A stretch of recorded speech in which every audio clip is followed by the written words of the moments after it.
Hey everyone! Welcome back to another episode of One Trip at a Time. As you can tell, the weather today is not perfect, but that's not stopping us from heading out on a little adventure to Nami Island. Let's see how this place looks with the rain vibes. Tara, let's go! But first, let's grab our tickets. As of filming, a regular ticket to Nami Island costs 19,000 won. For tours, please check out our Klook and KK Day affiliate links in the description. It's a great way to support the channel while planning your trip. To get to the island, you need to hop on the ferry, which runs frequently even on rainy days. It's a super quick ride, between 5 to 10 minutes. Trivia time! If you didn't know, Nami Island actually declared itself a micronation called the Republic of Naminara. Since 2006, it's had its own symbolic flag, a novelty passport you can get stamped, and an imaginary currency. You can even pass through a little immigration-style gate when you arrive at the wharf. It definitely adds a whimsical and playful charm that sets the tone of your visit before you even arrive. Nami Island is a small half-moon-shaped land feature along the Bukhangang River. It is not a naturally formed island. It was only formed in 1944 when the surrounding area was flooded during the construction of the Chuncheon Dam. It was then developed as a general resort in 1966. However, it was during the early 2000s that Nami Island began to gain significant international recognition, largely due to its picturesque scenery and increased exposure through popular Korean dramas. The moment the ferry touches the dock, you will feel the change in vibe. It may be due to the rain, but it seems slower and calmer, like the island is telling you to just slow down and breathe. Just a short walk from the dock, you will come upon Central Pine Tree Lane, a pathway lined with towering pine trees that rise like quiet sentinels on either side. On rainy days, the trees look extra vibrant. It feels calm with soft mist in the air and the steady sound of raindrops hitting the leaves. You will see visitors walking slowly under umbrellas, stopping now and then to snap a photo and take in the quiet, peaceful vibe of the lane. This is the First Kiss Bridge. It is a small wooden bridge tucked away next to the Central Pine Tree Lane. The bridge itself isn't flashy, with simple wooden planks and railings. But there is a distinctive art installation built into the bridge's sides. The panels are made using recycled materials such as flattened soju bottles and reclaimed glass. It earned its name after the first kiss scene from the popular drama Winter Sonata, which was filmed here. Also located right next to the Pine Tree Lane is Goblin's Knob, one of the many fairy tale gardens on the island. This spot comes with a playful warning for the island's free-roaming bunnies. Don't dare cross the bridge, or you might just run into the goblin who calls this place home. Legend has it that the goblin's favorite meal is bunny stew, so the sign adds a fun mix of humor and make-believe to the garden. As you explore Goblin's Knob, you will discover rustic wooden features, quirky sculptures, and little surprises tucked between the trees that give the space its unique personality. It feels like something straight out of a storybook. They say you will see a few bunnies hopping around here, but with the rain today, they're probably all laying low somewhere dry. Still, the garden has this quiet atmosphere that kind of fits the weather. It's the kind of place where you naturally slow down, take fun photos, and notice the little details that make Nami Island feel different from other parks. It's a garden that adds some character to the tour around the island, unexpected and worth a short stop. By the way, Nami Island has been designated as the first UNICEF child-friendly park in Korea.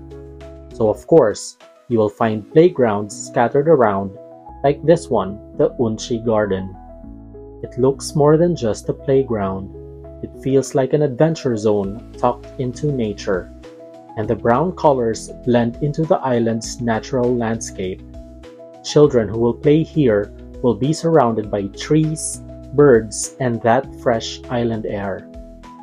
As you continue walking, you will begin to notice small galleries and art spaces. The place is not just scenic, but also home to several small galleries. Step into these galleries for a few minutes if you're curious.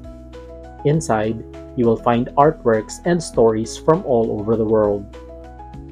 Next up is one of the most iconic parts of the island, this peaceful crossroad where all these tree-lined pathways come together. The Metasequoia Lane is arguably the most photographed part of the island.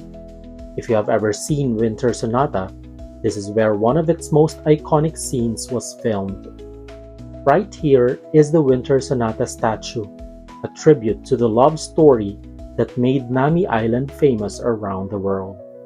Even today, fans from around the world visit this spot to relive the magic or simply bask in the nostalgia of the drama. Then, you will come across the Bell Bell, a small bell pavilion. It might look simple, but it holds a charming tradition. Visitors are encouraged to make a wish, then ring the bell with hope that it will come true. Just nearby, you will find the striking sculpture of a mother and child. This gigantic piece with exaggerated breasts references China's two great rivers, the Yangtze and the Yellow, symbolizing the nurturing, life-giving force of Mother Earth. At the end of the Metasequoia Lane, you will find Dodam Sambong Garden. The stone formations seen in the middle of the pond are actually a miniature replica of the famous Dodam Sambong peaks in Korea. With a traditional Korean pavilion in one of the stone pillars and a wooden arch bridge, this is definitely one of the many picture-worthy spots in the island. Heading the other way at the crossroad will take you to Ginkgo Lane. The ginkgo trees here are shorter and wider in canopy, with uniquely fan-shaped leaves. Ginkgo Lane is especially popular in autumn for photography. It's when the leaves turn to a bright, luminous yellow, creating a glowing contrast against the trunks. Though the leaves are still green, it's beautiful just the same. Just beyond the end of Ginkgo Lane, you will come across the Elysian Waterfall. This man-made waterfall offers a tranquil endpoint to one of Nami Island's most scenic pathways. As you venture further, you will gradually come upon quieter parts of the island. This is Yuyonji Pond.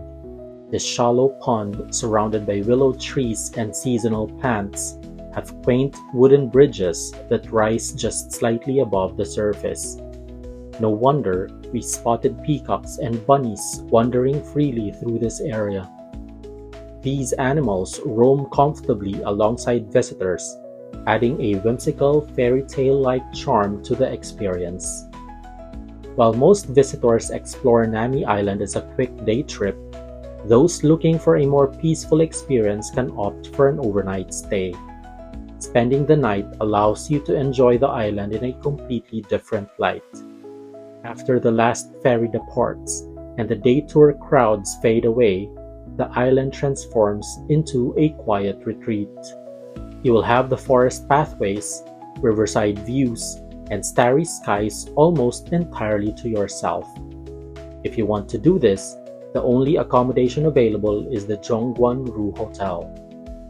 The hotel features a range of rooms, from cozy doubles to more spacious, family-friendly options.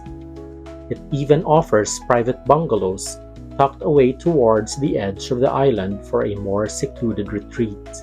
So whether you're looking to wake up to misty riverside views or enjoy a peaceful evening walk beneath the trees without the usual crowds, this hotel provides a unique experience that you simply can't get on a day trip. And that wraps up our journey through the beautiful Nami Island. From peaceful riverside walks to iconic tree-lined pathways and quirky art installations, this place is an experience that blends nature, culture, and quiet all in one little island. Regardless if you're visiting in spring bloom, summer green, autumn gold, or winter snow, there's no wrong season to fall in love with Nami. If you enjoyed this walkthrough and found it helpful, don't forget to give it a thumbs up, subscribe for more travel content, and tap the bell icon to get notified for updates. Thanks so much for coming along today. Until then, let's keep exploring the world, one trip at a time.